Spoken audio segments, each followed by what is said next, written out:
இருக்கிற இருப்பில் இது வேறு மாதம் ஆயிடுச்சுன்னா கரெக்டாக வந்து ஷட் டவுன் மட்டும் பண்ணிடுறாங்க.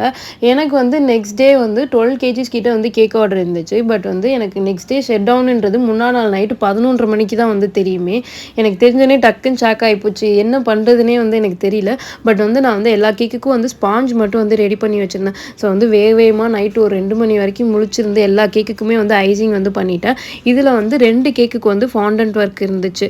அதை வந்து மார்னிங் பார்த்துக்கலாம். இப்போதைக்கு வந்து கேக் ஒர்க் மட்டும் எப்படியாச்சும் முடிச்சு வச்சிடலாம் அப்படின்னு சொல்லிட்டு முடிச்சு வச்சுட்டேன். மார்னிங் 11:00 வந்து 2 கேக் கேட்டிருந்தாங்க. அந்த 2 கேக்லையுமே வந்து ஃபாண்டன்ட் ஒர்க் வந்து இருந்துச்சு. எப்பயுமே வந்து ஃபாண்டன்ட் கேக் ஆர்டர்ஸ்லாம் வந்து இருந்துச்சுன்னா கேக் டெலிவரி கொடுக்குறப்ப தான் வந்துட்டு ஃபாண்டன்ட்லாம் வந்து ப்ளேஸ் பண்ணி கொடுப்பேன். ஸோ வந்துட்டு ஃப்ரிட்ஜே வந்து நல்லா ஃபுல் கூலிங்கில் செட் பண்ணிவிட்டு அப்படியே கேக் வந்து நான் வந்து ஃப்ரிட்ஜ்லேயே தான் வச்சுருந்தேனே. கேக் கொடுக்குறப்ப வந்து எடுத்து ஃபாண்டன்ட்லாம் மட்டும் ப்ளேஸ் பண்ணி கஸ்டமருக்கு வந்து கொடுத்து விட்டுட்டேன். ஈவினிங் 6:00 கொடுக்க வேண்டிய கேக் வந்து அப்படியே ஃப்ரிட்ஜ்லேயே வச்சுக்க முடியாது. ஸோ நான் என்ன பண்ணிட்டேன், அந்த கேக் மட்டும் கரண்ட் இருக்க இடத்துல கொண்டு போய் வந்து வச்சுட்டு வந்துட்டேன். பட் ஒரு தீமையிலையும் ஒரு நன்மை இருக்குது அப்படின்னா, இந்த மாதிரி ஷட் டவுன் ஆகிறப்பெல்லாம் வந்துட்டு எனக்கு வந்து ரொம்ப வேலையே இருக்காது. அன்றைக்கெலாம் வந்து எனக்கு வந்து ரெஸ்டிங் டே தான். இந்த வீடியோ பிடிச்சா லைக் பண்ணுங்கள். பாய்.